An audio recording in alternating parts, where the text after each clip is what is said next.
Hello again, welcome back everyone. Liquorhound here with you. Thank you for joining me once again for another spirit review video. And today I'm going to be taking a look at the Gran Patron Smoky, which is the latest release in the Gran Patron line of tequilas. Gran Patron Smoky retails roughly around $180, $200. It is a silver tequila at that price point, which may concern some. It does come in this beautiful presentation box that is magnetic. Has a magnetic retainer block, so the bottle just fits in there. This just snaps right in. Great presentation if you're going to have it in your bar.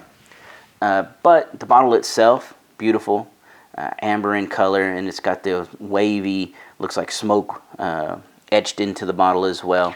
And the reason that is because the way it's produced adds that one extra element. And that is a element that tequila has lost over the years.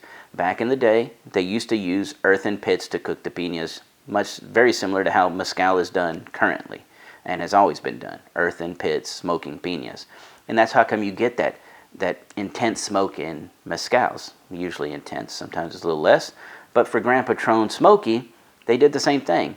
And I actually had the luxury of being there on site and seeing the whole distillery and their process. And there's so many great aspects of that distillery and that visit. One thing that really struck me is in the very back, they have a covered area that's like 10 football fields, it looks like, wide, and it's very deep, and they have these rows and rows of compost. So as the fibers come out of the stills, the tahonas and the fermenters, and they're done, when they're all spent, instead of just, you have to process that. You can't just dump it out and wait for it to break down. It takes too long. So they actually compost it there on site, and they have these big machines that turn it over, and they just constantly making compost, and at the very end, it's like dirt.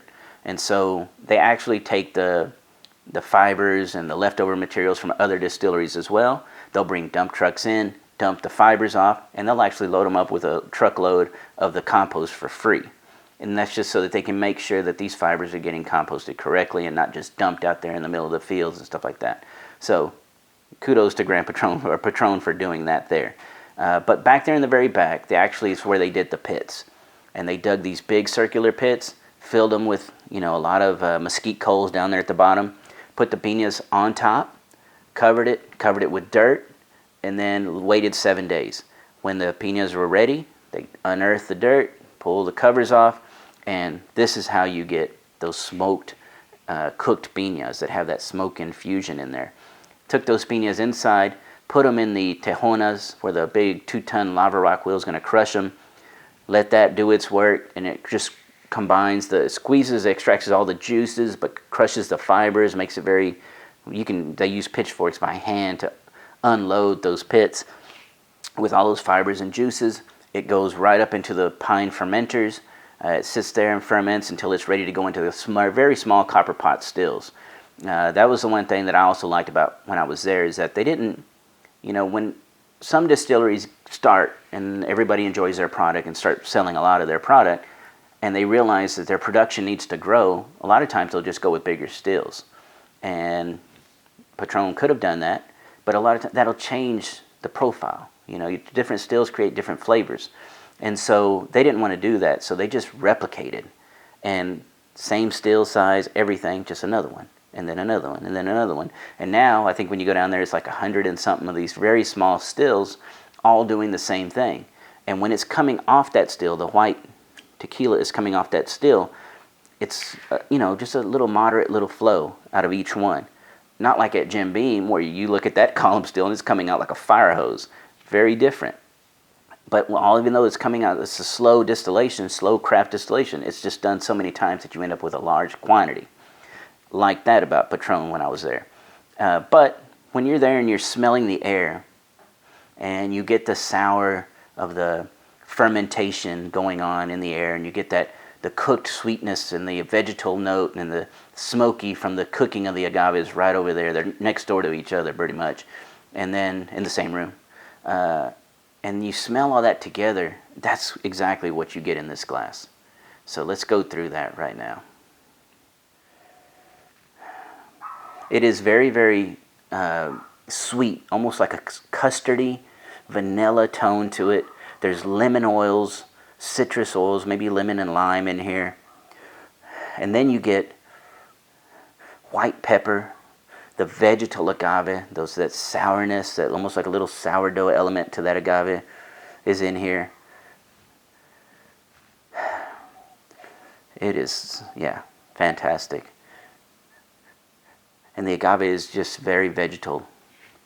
It's not really overly cooked or sweet. And then when you're sitting there and you're going through that, I'm going through that list, I'm like, the one thing that doesn't hit you right away is that smoke. The smoke is in there, but it's well in the background. It's in the background on the nose. It's just a complementing factor. It's amazing. All right, let's get to the taste.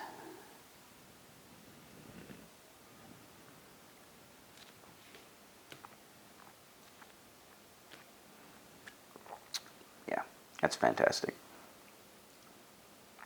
Wow, yeah, okay.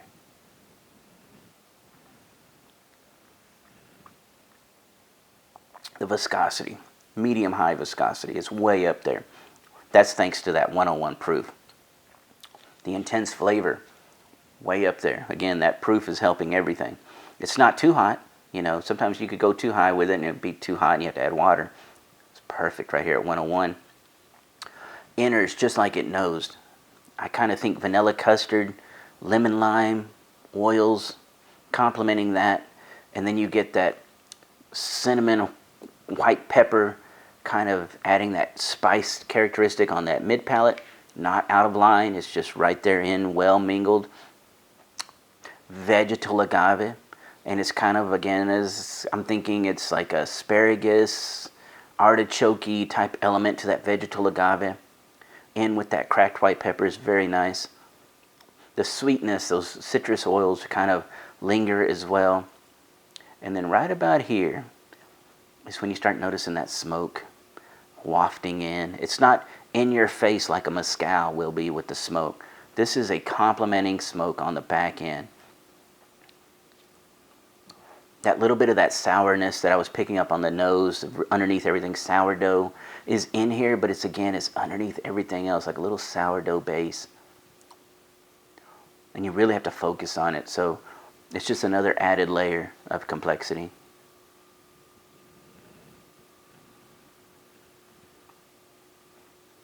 When I sit there and I'm sipping it and I'm thinking, what other Blanco silver tequilas come close to this, reminiscent of this? Because the Patron, you know, the Gran Patron Platinum that I actually enjoy, it has a lot of that startup feature, that vanilla custard, the lemon citrus oils, but then it finishes very clean. This one has a long, lingering finish with the smoke wafting in on the back end, and everybody just kind of rolling forever. And that happens to be because of that proof. That 101, that bump in proof, is also helping with the smoke element just have a great, fantastic finish. So when I'm thinking of other tequilas that might be similar, I can kind of think maybe Fortaleza has some of that sourdough, vegetal sweetness characteristic, but it doesn't have the smoke. And then you have like Artenoms. I really enjoy some of those. Even the Topatillo Blanco I kind of enjoy. The old Chinacos, those really tall bottle old Chinaco Blanco. Man, that has a lot of this characteristic in it actually. Maybe with just a smidge less of the smoke, but this is just, man, it's hard to say better than that one. It is, I think it's almost better than that one. Of course, price point, $180, $200 is a little steeper, but this is top shelf tequila. And I don't mind spending $180, $200 if the tequila is going to be really solid. That's what this is. This is the distillery in a glass. I love it. I hope you go out there and you see it. Don't be afraid to pick it up. I actually think it's really, really well worth it. Keep following me on Instagram, leaving those great comments here, but you can follow me on Instagram, Facebook, and Twitter as well at Liquorhound. Thank you all for watching. I really hope you enjoyed this video. Have a great evening, and cheers.